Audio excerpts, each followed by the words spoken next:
డబ్బు, అనారోగ్యం, ఉద్యోగం, వ్యాపారం, అప్పులతో బాధపడుతున్నారా? మీకోసమే లాంచ్ యువర్ ఫ్యూచర్ ప్రోగ్రామ్.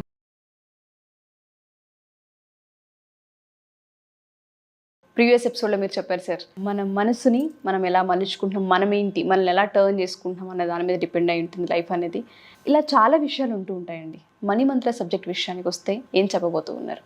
ఇప్పుడు ఎలా ఉంటుందమ్మా అంటే, ఒక స్కూల్ అన్నప్పుడు మనం స్కూల్లో మన పిల్లల్ని జాయిన్ చేసినప్పుడు కొన్ని నియమాలు ఉంటాయి. అంటే వాళ్ళ రూల్స్ రెగ్యులేషన్స్ ఉంటాయి. మీ పిల్లాడికి యూనిఫామ్ వేయాలి, ఈరోజు ఇది ఈ క్లాస్ ఉంటుంది, ఆ బుక్స్ మాత్రం పంపించాలి. మళ్ళీ ఇంకోటి ఏంటంటే యూనిఫామ్గా, ఈ మధ్య కొత్తగా వచ్చింది ఏంటంటే యూనిఫామ్గా వంటలు చేసి పంపించాలి. వాడు ఆ రోజు రేపు మంగళవారం కాబట్టి బెండకాయని వండి పట్టి అందరు బెండకాయని వండి పంపాలి.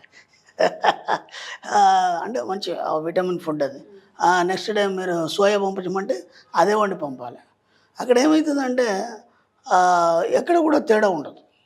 విన్నారా? అందరూ సమానంగా ఒక రకమైనటువంటి ఆలోచన వస్తుంది. అలా కొన్ని నియమాలు ఒక స్కూల్కి ఉన్నప్పుడు, ఒక ఆఫీస్ ప్రెమిసెస్కి దానికి ఉన్న నియమాలు దానికి ఉన్నప్పుడు, ఈ ప్రపంచంలో ఈ ప్రకృతికి కొన్ని నియమాలు ఉన్నప్పుడు, నీకంటూ నియమాలే లేకపోతే ఎట్లా?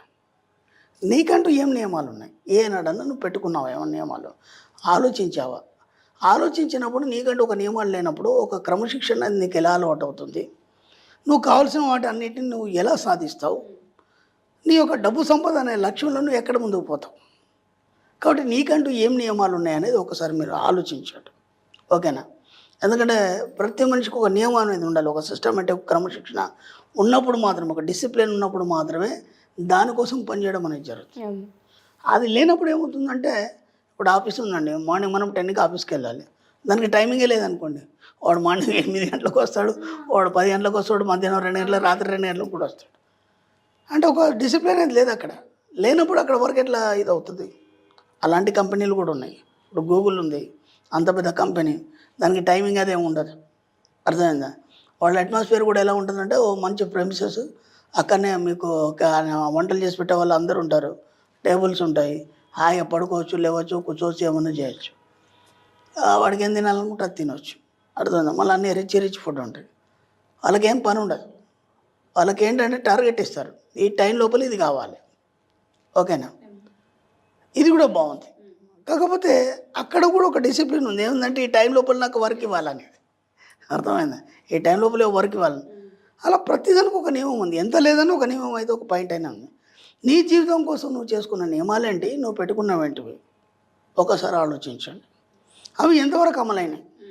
చాలామంది నియమాలు పెట్టుకుంటారు. ఎప్పుడు పెట్టుకుంటారు?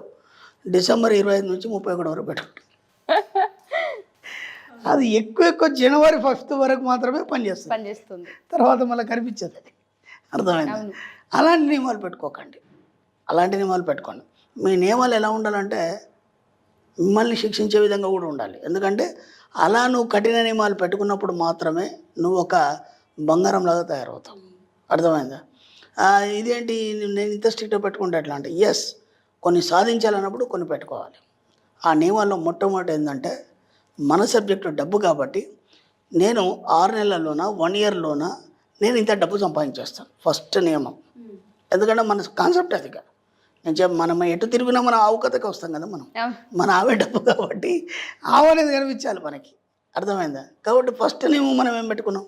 డబ్బు సంపాదించాం ఈ 1 ఇయర్లో లేదా 6 నెలల్లో. ఎందుకంటే ఒక 5-6 సంవత్సరాలు నేను ఒక ఎంప్లాయీ ఉన్నాను.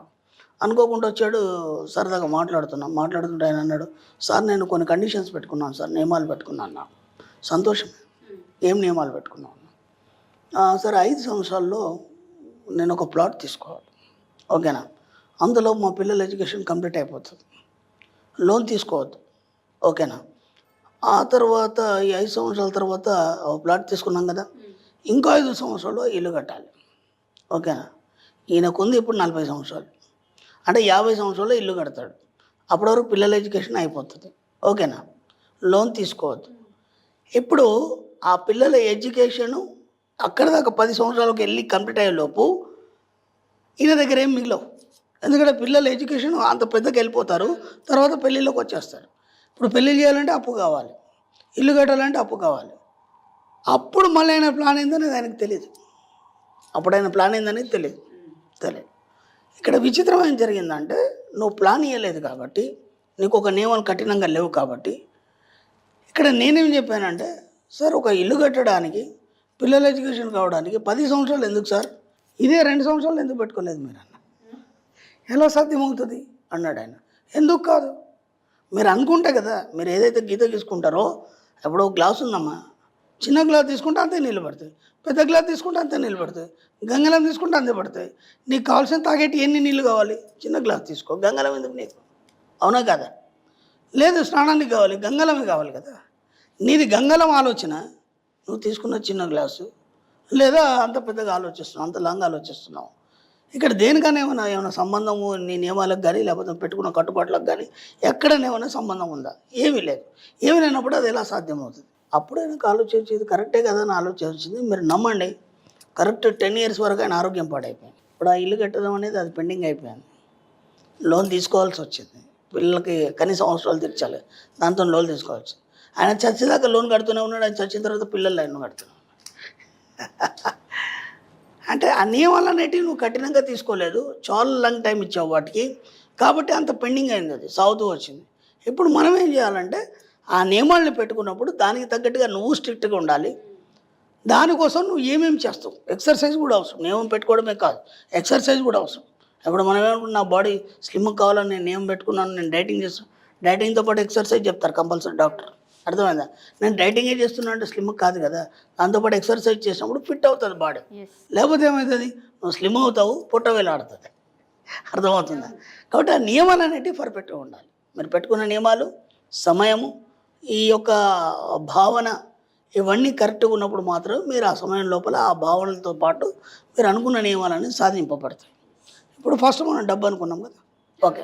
తర్వాత నెక్స్ట్ ఏమనుకుంటారు, ఆ డబ్బును అనుభవించడానికి మీకు ఆరోగ్యం కావాలి. ఇప్పుడు డబ్బు అయిపోయింది, ఆరోగ్యం అయిపోయింది, మూడోది ఏంది, మీరు ఎంజాయ్ చేయాలి, అర్థమైందా? ఎంజాయ్ చేయడానికి ఎక్కడెక్కడ వెళ్ళాలి, ఏం చేయాలి, ఇవన్నీ కూడా మనం ప్లాన్స్ రాసుకోవాలి. ఇప్పుడు నేను ఇంతకుముందు కూడా చెప్పాను, ప్రతి 6 నెలలకు ఒక విదేశీ టూర్ కానీ లేదంటే పొరుగు రాష్ట్రం కానీ వెళ్ళాలి, ఓకేనా? దానివల్ల ఏమవుతుంది, మనకి అక్కడ సంస్కృతి సాంప్రదాయాలు మనకు అలవాటు పడి నాలెడ్జ్ అనేది పెరుగుతుంది. ఎప్పుడు ఒకే కుపస్థ మండుకంలాగా మన ఇల్లు ఫ్యామిలీ కాకుండా ప్రతి 6 నెలలకు కొత్త ప్రదేశానికి వెళ్ళాలి. ఇలా ఒక్కొక్కటి ఒక 10 నియమాలు రాసుకోండి. 10 నియమాలని రోజు చెక్ చేయండి. దీంట్లో ఎక్కడ నేను తక్కువ చేశాను, ఎక్కడేమి మిస్టేక్ చేస్తున్నాను, దాన్ని ఎలా సరి చేసుకోవాలి. ఇంకా మీరు ఏం ఆలోచించాల్సిన అవసరం లేదు. మీరు ఏదైతే రాసుకున్నారో అలాగే ఎండ్ ఆఫ్ డెత్ వరకు మీ లైఫ్ అలాగే తయారవుతుంది. ఫస్ట్ ఏం రాసుకున్నారు, డబ్బు రాసుకున్నారు. అది ఎప్పుడైతే రాసుకున్నారో ఎండ్ ఆఫ్ డెత్ వరకు అంతే పుష్కలంగా ఉండాలి, మీకు అన్ని సమయాల్లో అంత పుష్కలంగా అందాలి. దాన్ని ఇమాజిన్ చేయండి, ఓకే, అర్థమవుతుందా? 2, ఆరోగ్యం కూడా ఎండ్ ఆఫ్ డెత్ వరకు అలాగే మీకు సపోర్ట్ చేయాలి. ఇది ఒక నియమం. దీనికోసం ఖచ్చితంగా ప్రతిరోజు ఒక అరగంట వ్యాయామం కానీ లేకపోతే ఎక్సర్సైజ్ కానీ యోగా కానీ ఏదో ఒకటి చేయాలి, అర్థమైందా? తర్వాత మూడోది ఏంటి, మీ ఎంజాయ్మెంట్. ఈ మూడిట్లో ఏది తక్కువ రాదు. మీరు అనుకున్న నియమాల్లో ఖచ్చితంగా ఈ 3 పెట్టుకోండి, అనుకున్నట్టుగా మీరు సాధిస్తారు. మీ నియమాలు పర్ఫెక్ట్ పనిచేస్తాయి. పనికిరాని అన్నీ ఏదో రాసుకొని నేను ఇలా ఉంటాను, అలా ఉంటాను, అదవుతాను, ఇది అవుతాను, అవన్నీ కాదు. జస్ట్ ఈ 3ని మాత్రం పర్ఫెక్ట్గా చేసుకోండి. ఆ నియమాలకు తగ్గట్టు మీ లైఫ్ని తయారు చేసుకోండి. ఇంకా మీకు ఇంకేం అవసరం లేదు. Thank you sir, thank you so much. Thank you.